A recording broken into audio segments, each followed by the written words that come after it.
Hello crazy people, welcome to my channel. It's me Chandini.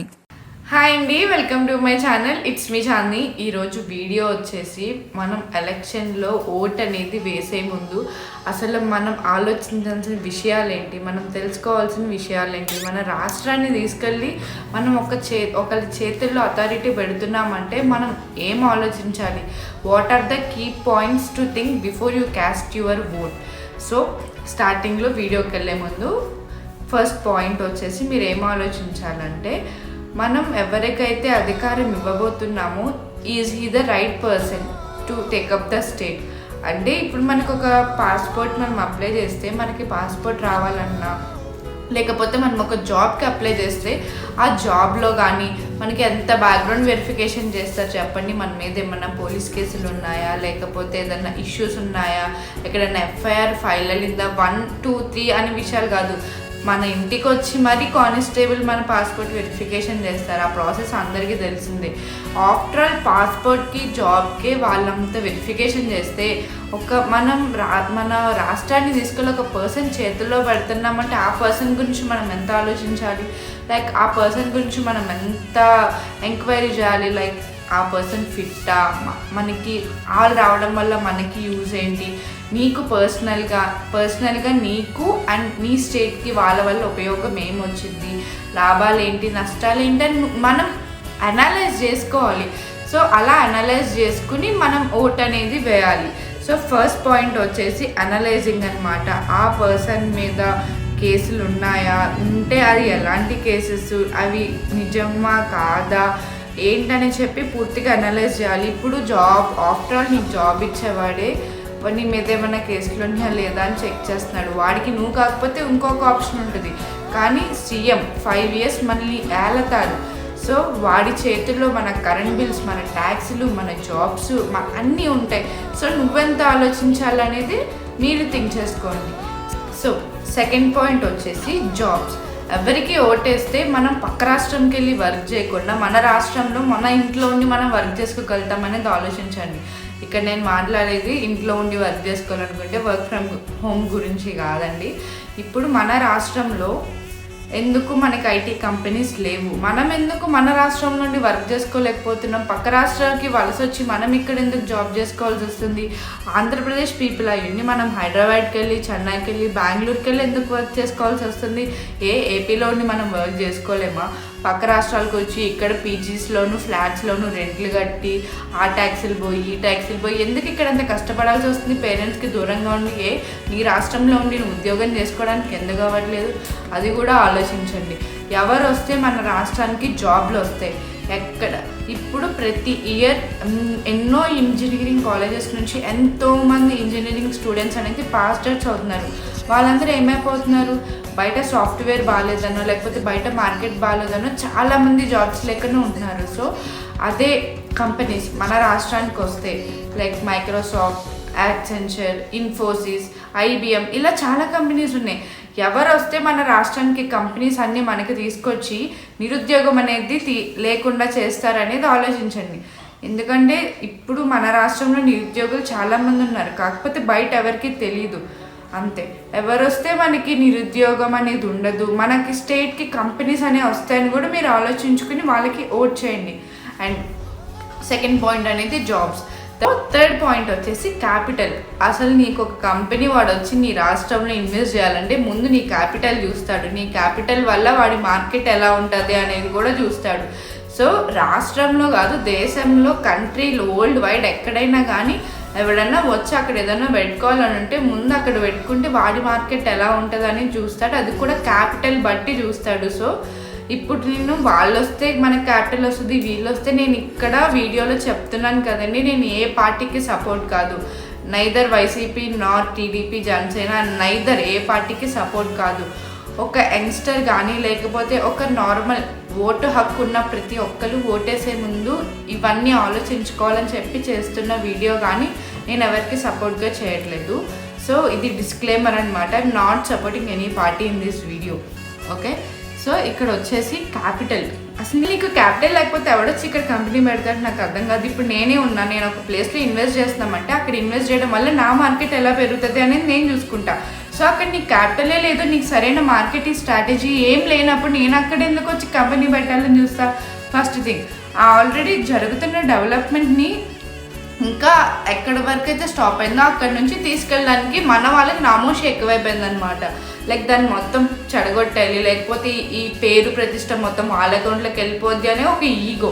ఆ ego వల్ల అటు మనకి క్యాపిటల్ రాలేదు, ఇటు మనకి కంపెనీస్ రాలేదన్నమాట. సో మనం ఎటు కాకుండా పోయేది మనమే. ఎందుకంటే పక్క రాష్ట్రంకి వెళ్ళి పని చేసుకోవాల్సింది నువ్వు, ఇక్కడ జాబ్ లేకుండా ఉండాల్సింది నువ్వు, అందరితో జాబ్ లేదు వీడికి ఇంకా జాబ్ లేదు అన్న మాటలు పడాల్సింది నువ్వు.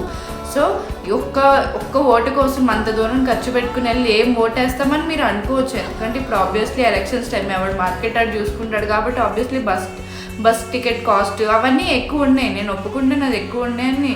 కాకపోతే వేరే ఆల్టర్నేటివ్ లైక్ బైక్ వేసుకుని వెళ్ళడం కష్టం, నేను అట్లేం చెప్పట్లే. కానీ ఆలోచించండి వేరే ఆల్టర్నేటివ్ ఏముంది, లేకపోతే ఇంకా మనం ఎలా వెళ్ళొచ్చు అనేది థింక్ చేయండి. కానీ మన ఒక్క ఓటు వల్ల అక్కడ ఏమి తేడా వచ్చేది కదా అని అస్సలు అనుకోదు. ఒక్క ఓటు వల్ల తేడా వచ్చినవి కూడా చాలా ఉంటాయి. నీ ఒక్క ఓటు అనేది నీ రాష్ట్ర భవిష్యత్తుని నిర్ణయించిద్ది, నీ ఐటీ కంపెనీస్ని నిర్ణయించిద్ది, నీ స్టేట్ క్యాపిటల్ని నిర్ణయిస్తుంది. సో ఒక్క ఓటు వల్ల నా ఒక్క ఓటు వేయకపోతే ఏమైపోయింది అన్న థాట్ని అసలు మైండ్లోంచి తీసే. ఎంత కష్టమైనా ఓటింగ్ టైంకి వెళ్ళి ఓటు వేయి. ఇంకా నీ ఓటు ఎవరైనా వేసేసారు, నీ ఓట్ అనేది మార్ఫింగ్ జరిగింది అనుకుంటే దానికి తగిన యాక్షన్స్ అన్నీ తీసుకో. మీరందరూ సర్కార్ మూవీ చూసే ఉంటారు, చూడని వాళ్ళు ఎవరు ఉండరు. సో ఆబ్వియస్లీ ఆ మూవీ ఇన్స్పిరేషన్ అని నేను చెప్పట్లేదు, బట్ చెప్తున్నాను కదా, నా ఒక్క ఓటు ఫోన్లో ఎవడో వేస్తాడు కదా అని చెప్పి వదిలేదు. మన ఒక్క ఓటు ఎంత అమూల్యమైనది అనేది మనకి తెలుసు. మన స్టేట్, మీ స్టేట్ యొక్క భవిష్యత్తు అనేది మీ చేతుల్లోనే ఉంది. సో అది క్యాపిటల్, ఎవరి వల్ల క్యాపిటల్ వచ్చింది, ఎవరి వల్ల స్టేట్ డెవలప్ అవుతుంది. ఒకళ్ళని నమ్మి మనం ఎలా ఒకరికి ఇస్తున్నామంటే వాళ్ళు ఎంత డెవలప్ చేస్తారు, వాళ్ళ ఇంటెన్షన్స్ ఏంటి స్టేట్ మీద, వాళ్ళ విజన్ ఏంటి అనేది మీరు గమనించండి. ఏ పార్టీ వాళ్ళైనా వాళ్ళ మేనిఫెస్టోని వాళ్ళు రిలీజ్ చేశారు. సో అందరివి జాగ్రత్తగా గమనించి వాళ్ళ విజన్ ఏంటి స్టేట్ మీద, అప్కమింగ్గా వెళ్ళే సంవత్సరాల్లో వాళ్ళ విజన్ ఏంటి అనేది మీరు ఆలోచించుకోవాలి. సెకండ్, ఫోర్త్ వచ్చేసి స్కీమ్స్ అనమాట.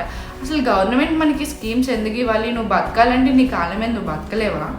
నీకు ఆరోగ్యం బాగానే ఉంది, పని చేసుకోగల సత్తా ఉంది, నువ్వు చదువుకోవాలా, నీకు చదువుకునే జాబ్ చేయడం గట్టా నీకు రాదు, నీకు వచ్చిన పని ఏదో ఒకటి ఉంటుంది కదా.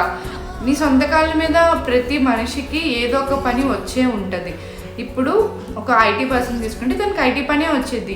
ఇప్పుడు ఒక షాప్లో పనిచేసే వాళ్ళని చూస్తే వాళ్ళకి ఆ షాప్లో ప్రోడక్ట్ సెల్ చేయడం, బార్గెనింగ్ అలాంటివి వస్తాయి. సో ఒక మనిషికి రాని పని అంటూ ఏది ఉండదు, ఎవరో ఒకరికి ఏదో ఒక పని వచ్చే ఉంటుంది. సో అసలు గవర్నమెంట్ నీకు స్కీమ్స్ ఇవ్వాలని నువ్వు ఎందుకు ఆలోచిస్తున్నావు నాకు అర్థం కాదు. మేము ఇంత ఇస్తాము, మేము హస్బెండ్ లేని అమ్మాయిలకి ఇంత ఇస్తాము, లేకపోతే మీరు స్కూల్కి వెళ్తే మీకు అమ్మఒడని ఇంత ఇస్తాము. అసలు గవర్నమెంట్ నువ్వు స్కూల్కి వెళ్ళాలని నీకు ఎందుకు డబ్బులు ఇవ్వాలి?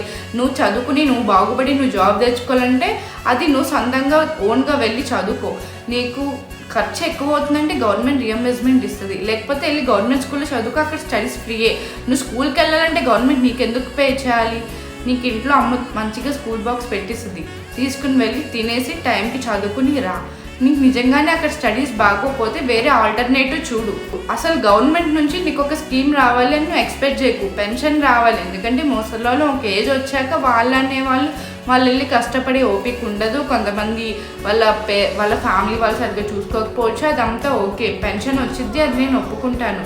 కానీ గవర్నమెంట్ నుంచి స్కీమ్ అనేది మీరు ఎప్పుడు ఎక్స్పెక్ట్ చేయొద్దు. ఎందుకంటే ఏ గవర్నమెంట్ వచ్చినా ఒకళ్ళు ఇస్తారు ఒకళ్ళు ఇవ్వరని నేను చెప్పట్లేదు. ఏ గవర్నమెంట్ వచ్చినా కానీ 1 year ఇస్తే, 2 years ఇస్తే, 3 years ఇస్తుంది. నెక్స్ట్ అనేది వాళ్ళు మీకనే ఇస్తారా, స్టేట్ డెవలప్మెంట్ మీదే పెడతారా, ఏం చేస్తారు? సో ఎప్పుడు గవర్నమెంట్ ఇచ్చే స్కీమ్స్ మీద ఎవరు ఆధారపడద్దు. మీ ఓన్గా మీకు ఓపిక ఉన్న రోజులు మీరు సంపాదించుకుని మీరు కష్టపడండి. గవర్నమెంట్ సపోజ్ అమ్మఒడి తీసుకోండి, ఫర్ ఎగ్జాంపుల్ అమ్మఒడి మీకు మంత్లీ ఇయర్లీ 20,000 ఇస్తున్నారు అనుకోండి. ఆ 20,000 నీకు ఎంతకు వచ్చింది? నీ పిల్లలు బట్టలే కొనుక్కుంటావా, నీ ఇల్లే చూసుకుంటావా, నీ ఇంట్లో సామాన్లే కొనుక్కుంటావా? ఏమో నీకు ఆ 20,000 ఏమోనికి వచ్చింది? ఆమె చెప్తున్నా, ఇప్పుడు 20,000 అనేది బయట మనకున్న మార్కెట్లో సరుకుల ధరలకి కానీ, లేకపోతే ఉంటున్న కరెంటు బిల్లు కానీ, కాస్ట్ ఆఫ్ లివింగ్ అనేది మనకు వెళ్తున్న కొద్దీ పెరుగుతుంది. సో గవర్నమెంట్ ఇచ్చే ఆ స్కీమ్స్ మనకు ఒక మూలకు కూడా రాకపోవచ్చు, నీకు ఏదో ఒక దానికి అవసరం పడవచ్చు, కానీ నీ లైఫ్ మొత్తం ఆ 2000తో గడవదు కదా. అది చెప్తున్నా, ఆ గవర్నమెంట్ ఇచ్చే స్కీమ్ల మీద ఎప్పుడు ఆధారపడద్దు. మాకు వాళ్ళేమి ఇవ్వలేదు, ఇస్తారని చెప్పారు, వీళ్ళు ఇవ్వలేదని ఎప్పుడు అలా అనుకోవద్దు. ఎందుకంటే ఎవడో ఇచ్చేదాని మీద నువ్వు ఎందుకు ఆధారపడాలి? నీకు కాళ్ళు లేవా, నీకు చేతులు లేవా, నువ్వు ఆరోగ్యంగా ఉన్నావు కదా, నువ్వు పని చేసుకుని బతుకు, గవర్నమెంట్ ఇచ్చే స్కీమ్ల మీద బతుకు. అండ్ ఇంకొకటి నెక్స్ట్ వచ్చేసి రియంబర్స్మెంట్స్ అనమాట. రియంబర్స్మెంట్ అనేది ఎవరైనా సరే కాలేజ్కిను అది గవర్నమెంట్కి మధ్యలో ప్రాసెస్. నువ్వు పేరెంట్స్ అకౌంట్లో వేసినా, స్టూడెంట్స్ అకౌంట్లో వేసినా, నేను ఏ గవర్నమెంట్ గురించి మాట్లాడలేదు, నేను ఇది ఓవరాల్గా చెప్తున్నా.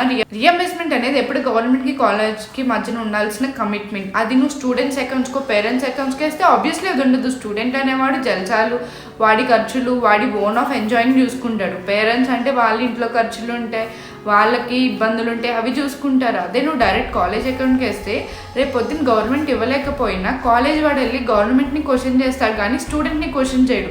అదే నువ్వు వెళ్ళి పేరెంట్స్ అకౌంట్లోనే స్టూడెంట్స్ అకౌంట్లోనే వేస్తే రేపు పొద్దున్న కాలేజ్లో నీకు ఎగ్జామ్స్ ఆపేస్తారు, నీకు ఇయర్ పాస్ అవ్వనివ్వరు. అప్పుడు ఎవరు సఫర్ అయ్యేది? స్టూడెంటే కదా. సో ఇప్పుడు ఓటు హక్కు ఉన్న ప్రతి స్టూడెంట్ ఆలోచించండి, రియంబర్స్మెంట్ అనేది ఎప్పుడు కాలేజ్కి గవర్నమెంట్కి మధ్య ఉండాలి కానీ మీకు కానీ మీ పేరెంట్స్కి కానీ సంబంధం అనేది ఉండకూడదు. అది కూడా ఆలోచించుకోండి. ఏ గవర్నమెంట్ వస్తే మనకి రియంబర్స్మెంట్ అందుతుంది అనేది ఆలోచించండి. ఎందుకంటే రియంబర్స్మెంట్ అనేది ఎవ్రీ సెమిస్టర్ మనం ఫీజు కడితే కానీ మన ఎగ్జామ్స్ రాయనివ్వరు. అది ఏ కాలేజ్ అయినా, పబ్లిక్ కాలేజ్ అయినా, ప్రైవేట్ కాలేజ్ అయినా, ఎక్కడైనా కానీ. సో ఆబ్వియస్లీ రియంబర్స్మెంట్ అనేది టైంకి అందాలి. అది ఏ ప్రభుత్వం ఏ గవర్నమెంట్ ఉన్నా కానీ. సో రియంబర్స్మెంట్ ఎవరుంటే రియంబర్స్మెంట్ కరెక్ట్గా ఉంటుంది అనేది మీరు ఆలోచించుకోండి. రియంబర్స్మెంట్ కూడా మైండ్లో పెట్టుకోండి. అండ్ ఇంకోటి వచ్చేసి మనకు కావాల్సింది విజన్ ఉన్న పొలిటీషియన్స్, విజన్ ఉన్న లీడర్సే కానీ బూతులు తిట్టుకునే లీడర్స్ కాదు. ఇప్పుడు ఒక మూవీ తీస్తున్నామంటే ఆ మూవీలో ఎక్కడన్నా బూత్ వస్తేనే బీపేస్తారు, లేకపోతే ఎవడన్నా పక్కన మన ఇంటి పక్కన బూతులు తిట్టుకుంటూ గొడవలు పడుతున్నారంటే మన పిల్లల్ని లోపల తీసుకెళ్ళిపోతాం, వాళ్ళు వింటే ఎక్కడ చెడిపోతారని చెప్పి.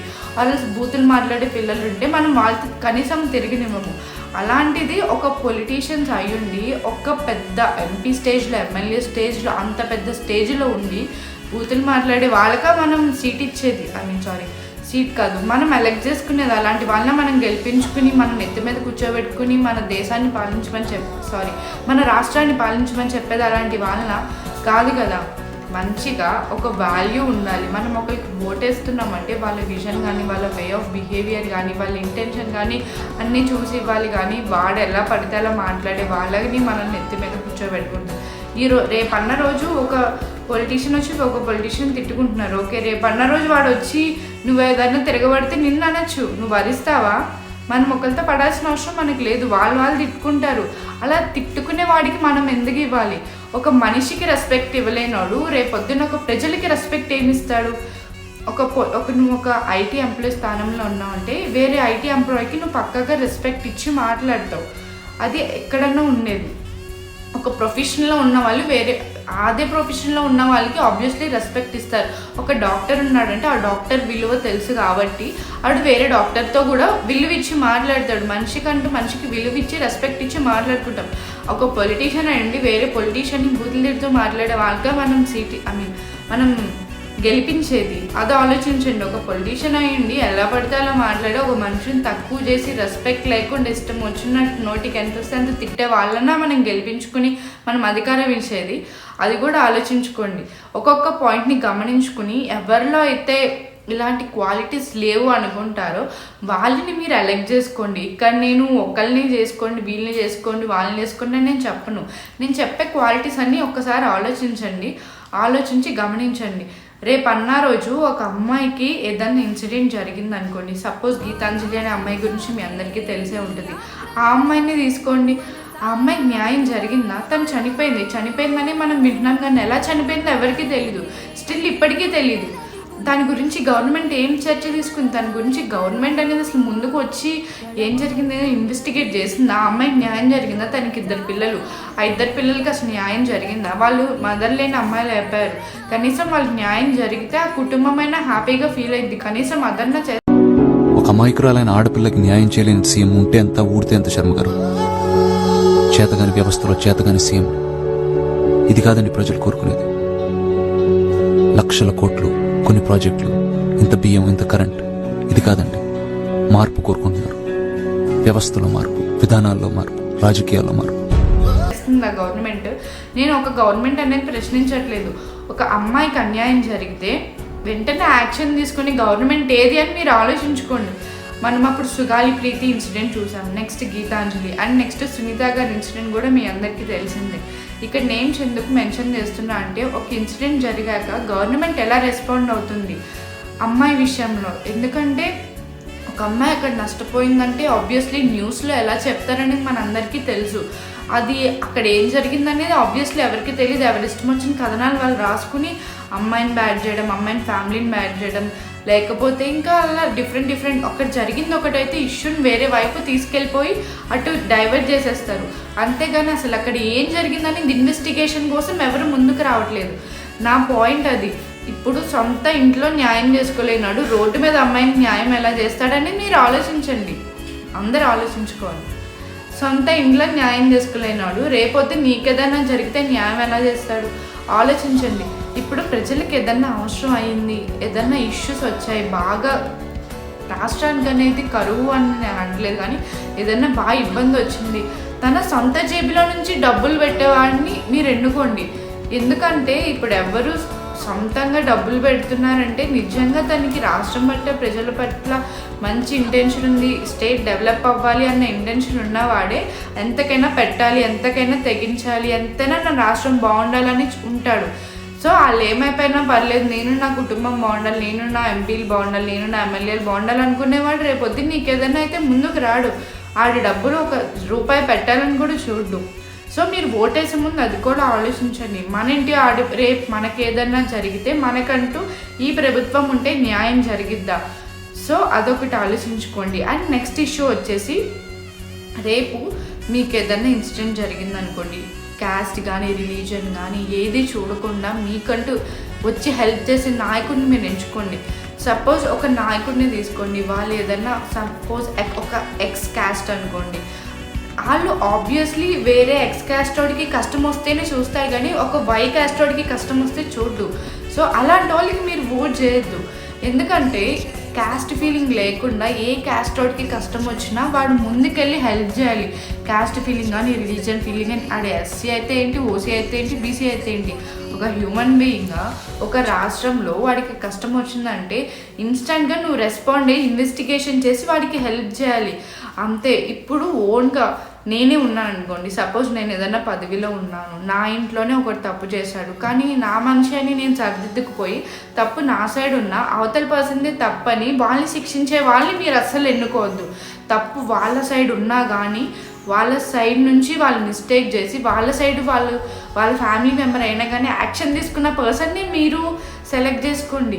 ఎందుకంటే మన సైడ్ తప్పిపుచ్చుకుని అవతల సైడ్ కరెక్ట్ ఉన్న వాళ్ళని తప్పనేసి వాళ్ళని శిక్షించేసి వాళ్ళని జైల్లో పెట్టేసి వాళ్ళని కొట్టించే వాళ్ళు మనకు వద్దు. ఎందుకంటే సమానంగా చూసే వాళ్ళని మీరు ఎన్నుకోండి. సమానత్వమే ఉండాలి. No caste feeling, no heart feeling ఏది ఉండకూడదు. వన్స్ మనం ఒకరిని ఎలెక్ట్ చేసుకుంటున్నామంటే వాళ్ళు ఎలాంటి సిచ్యువేషన్ వచ్చినా రైట్ సైడే, న్యాయమైన సైడే ఉండాలి కానీ తప్పుని సమర్థించి న్యాయం ఉన్న సైడ్ని అన్యాయం చేసేసేలా ఉండకూడదు. ఇప్పుడు ఒక ఇన్సిడెంట్ తీసుకుంటే అందులో అమ్మాయిది తప్పు లేదు, వీళ్ళ సైడ్ ఒక పొలిటీషియన్ ఉన్నారు, వీళ్ళ సైడే తప్పు ఉంది, అటు సైడ్ తప్పు లేదు. కానీ so many of the people ఏం చేస్తారంటే అటు సైడే వాళ్ళు ఏదో చేశారు అన్న అటు రాంగ్ చేసేస్తున్నారు, ఇటు సైడ్ ఉన్నది కప్పిపుచ్చుకుంటున్నారు. మనకు అలాంటి నాయకులు అస్సలు వద్దు. ఏది జరిగినా సమానంగా ఈక్వల్గా ట్రీట్ చేసే వాళ్ళే కావాలి. సో మన స్టేట్ డెవలప్మెంట్ కోసం మనకి ఐటీ కంపెనీస్ రావాలి, మన స్టేట్కి క్యాపిటల్ రావాలి, క్యాస్ట్ కానీ కులం మతాలు ఏది చూడకుండా అందరిని ఈక్వల్గా ట్రీట్ చేసే నాయకులు కావాలి. రేపు అన్న రోజు దేశానికి కష్టం వస్తే తన జోబు నుంచి దేశాన్ని కాపాడుకునే మనకి ఆ పర్సన్ అనే మనకి జాబ్స్ తెచ్చేవాళ్ళు కావాలి. అండ్ ఒక ఎగ్జాంపుల్ చెప్తున్నా, ఇప్పుడు చాలామందికి వాలంటీర్స్ అంట, ఇప్పుడు వాలంటీర్స్ని పెట్టామంటున్నారు, మీరు చెత్త పన్ను కలెక్ట్ చేస్తున్నారు. చెత్త పన్ను అనేది ఇంటికి వచ్చి ఒక ₹100 కలెక్ట్ చేస్తున్నారు. సో మీరు ఏం చేస్తున్నారు, 50 ఇళ్ళకి కలిపి ఒక వాలంటీర్ని పెడుతున్నారు. 50 ఇల్లు, 50 హౌసెస్కి ఈచ్ 50, ఒక్కొక్క హౌస్ వచ్చి ₹100 కడితే 5,000. ఆ 5,000 మీరు తీసుకెళ్ళి వాలంటీర్కి ఇస్తున్నారు. ఆ వాలంటీర్స్కి స్పెషల్గా మీ జోబు నుంచి తీసిచ్చేది ఏమి ఉండదు. సో సో వాలంటీర్స్ని పెట్టడం తప్పను, కానీ స్కిల్ ఉండి స్టడీ ఉండి డిగ్రీ చదివిన బీటెక్ చదివిన పిల్లల్ని తీసుకెళ్ళి వాలంటీర్ చేస్తున్నారంటేనే అక్కడ బాధ వస్తుంది. స్కిల్ ఉంది, బీటెక్ చదివారు, 70% ఉంది, వాళ్ళకి మంచి ఒక జాబ్ ఉపాధి కల్పిస్తే వాళ్ళు ఇంకా దేశాన్ని అభివృద్ధికి ఇంకా తోడ్పడతారు కదా. సో నేనేమంటాను, ఒక ఐటీ కంపెనీని తీసుకురా, ఇలా ఎంతోమంది చదువుకుని స్కిల్ ఉన్న పర్సన్స్ ఉంటారు కదా, వాళ్ళకి మంచి జాబ్ ఒక ఉపాధి కల్పించు. వాళ్ళు పక్క రాష్ట్రం వెళ్ళి పక్క రాష్ట్రంలో ఎందుకు వీళ్ళు డెవలప్ చేస్తున్నారు, వీళ్ళు అక్కడ ట్యాక్స్ కట్టి వీళ్ళు అక్కడ మనీ కట్టి అదేదో ఇక్కడే కట్టుకుని ఇక్కడే డెవలప్ అవుతారు కదా. ఇంట్లో ఉంటూ పేరెంట్స్కి దూరంగా ఉండకండి, ఇక్కడే చేసుకుంటారు. సో అన్నీ ఆలోచించుకుని మీరు ఓట్ అనేది వేయండి. ఆడు 5,000 ఇచ్చాడు, వీడు 10,000 ఇచ్చాడంటే ఈ దేశంలో కామన్ మ్యాన్ ఏం క్లీన్ కాదు brother. Is the most corrupted part of the system. Power లో ఉన్న పొలిటీషియన్ కన్నా ఓటేసే ఓటర్లోనే ఎక్కువ అవినీతి ఉంది. ఫ్రీగా ఇల్లు ఇస్తాం, కరెంట్ ఇస్తాం, రుణాలు మాఫీ చేస్తాం, ఓటుకు 5,000 ఇస్తాం అనగానే ముందు వెనక మంచి చెడు ఆలోచించకుండా ఓటేసేసి అవినీతి లేని సమాజం కావాలి, కరప్షన్ లేని కంట్రీ అంటే ఎక్కడి నుంచి వస్తాయి? కంట్రీ మారాలన్నా, కరప్షన్ పోవాలన్నా ముందు కామన్ మ్యాన్ మారాలి, మీరు మారాలి. వారు ఈ రోజు ఇస్తాడు, ఒక 5,000 ఇచ్చాడు, 5,000 తీసుకెళ్ళి నువ్వు రెంట్ కట్టుకున్నావు, లేకపోతే 5,000 తీసుకెళ్ళి నువ్వు పార్టీ చేసుకున్నావు, 5,000 అయిపోతాయి. రేపు ఇంకొక 5 years నువ్వు ఈ దేశంలో ఈ రాష్ట్రంలో నువ్వు గడపాలి. ఎలా గడుపుతావు? హై కరెంటు బిల్లులు వేసుకుంటూ, హై ట్యాక్సెస్ కట్టుకుంటూ, హై రెంట్లు కట్టుకుంటూ, హై బస్ ఫీజులు బస్ ఛార్జెస్ కట్టుకుంటూ బతుకుతావు. అంత మనకు అవసరం లేదు. డబ్బులు తీసుకో, దాచుకొని ఇష్టం వచ్చింది చేసుకో, కానీ ఓటు మాత్రం కరెక్ట్ పర్సన్కి వెయ్యి. అది డబ్బులు తీసుకోవడం అనేది నీ ఇష్టం, తీసుకుంటే తీసుకో, లేకపోతే లేదు. పంచే వాళ్ళు పంచుతూనే ఉంటారు. ఎందుకు అంటే అది వాళ్ళ ఇష్టం, మనం ఏం చేయలేం, మనం అది మార్చలేం. కానీ నీ ఒక్క ఓటు ఈ దేశ అభివృద్ధిని మార్చాలి. సో నా ఒక్క ఓటు వల్ల తేడా ఏమొచ్చింది అనుకోకు. నీ ఒక్క ఓటు ఈ దేశాన్ని విజన్ ఉన్న గ్రేట్ లీడర్ని ఎన్నుకోవడానికి చాలా అంటే చాలా ఉపయోగపడుతుంది. ఎవడొచ్చినా మనకి పోయేది ఏం లేదంటే, ఎవరి మేనిఫెస్టో వాళ్ళు రిలీజ్ చేశారు కదా, ఎవరేం చేస్తారని చెప్పారు కదా. చెప్పకపోతే మీరు క్వశ్చన్ చేయాలి. ప్రజలు క్వశ్చన్ చేయకపోవడం వల్లే మనకి ఇలాంటి ఇష్యూస్ వస్తున్నాయి. అవినీతి మనకే అవసరం. ఇలాంటి చట్టాలు చేసి వాళ్ళని తృప్తిపరిచాం అనుకో, రేపు అవినీతి పనులు చేసే అవకాశం మనకుండదు కదా. ప్రజలు తిరగబడరు, వాళ్ళు ఏమన్నా పిచ్చోళ్ళు, వాళ్ళు అడిగితే ఏం సమాధానం చెప్తారు? సమాధానాలు అడిగి వినే తీరిక ఎవరికి ఉందయ్యా. వాడు కష్టపడి పనిచేసి చికెన్ బిర్యానీ తెచ్చుకుంటాడు, వాడి దగ్గర చికెన్ ముక్క లాక్కున్నాం అనుకో, అన్నంలో పప్పు కనుక్కొని తింటాడు. పప్పు లాక్కున్నాం అనుకో, చారు కనుక్కొని తింటాడు. అన్నమే లాక్కున్నాం అనుకో, వాడు కంగారు పడి అటు ఇటు చూస్తాడు. అప్పుడు మనం రైస్ ఫ్రీ అనాలి. వాడు ఎగిరి గెంతేసి పనిని చికెన్ బిర్యానీని మర్చిపోయి మన దగ్గర బానిసలాగా పడుంటాడు. సమాధానాలు ఎవరికి కావాలి? అది మన పాలసీ. కానీ అది తప్పు కదా సార్. లేదయ్యా, ప్రజలు మన నుంచి ఏమీ ఎక్స్పెక్ట్ చేయట్లేదు. ఇలా ఉంటేనే వాళ్ళు ఓటేస్తారు. వాళ్ళని మనం అలాగే ఉంచాలి. వాళ్ళకి మన మీద ఆశ లేదు, మనకి వాళ్ళ మీద హక్కు లేదు. రేపన్న రోజు వాళ్ళు ఒకటి చేస్తామన్నారు, చేయలేదనుకో, నువ్వు మనకి ఇప్పుడు ఏం తక్కువ, సోషల్ మీడియాలో మనకి ఏది పెట్టిన నిమిషాల్లో ట్రెండ్ అవుతుంది. నేను ఇంకేదన్నా జరగనప్పుడు, నీకు అన్యాయం జరుగుతున్నప్పుడు నువ్వు సోషల్ మీడియాలోనే క్వశ్చన్ చేయి. పేటీఎంలో అయితే ఆబ్వియస్లీ ఎక్కడైనా ఉంటారు. నువ్వు ఒకరికి సపోర్ట్ క్వశ్చన్ చేస్తున్నావంటే వాళ్ళ సైడ్ ఉన్న మనుషులందరూ వచ్చి నిన్ను తిడతారు, ఏదన్నా చేస్తారు. కానీ నువ్వు ఎక్కడ తగ్గకుండా లిటరల్లీ నీ సైడ్ న్యాయం ఉన్నప్పుడు నువ్వు పోరాడు. న్యాయం ఉన్న సైడ్ ఆబ్వియస్లీ ప్రజలు ఉంటారు. ఇప్పుడున్న యంగ్స్టర్స్ అందరూ అప్పట్లా కాదనమాట. న్యాయం ఎటుంటే అట్టే మాట్లాడతారు. న్యాయం ఉన్న సైడ్ విజన్ ఉన్న లీడర్స్ని ఎన్నుకుంటారని మాత్రం నేనైతే పక్కాగా అనుకుంటున్నాను.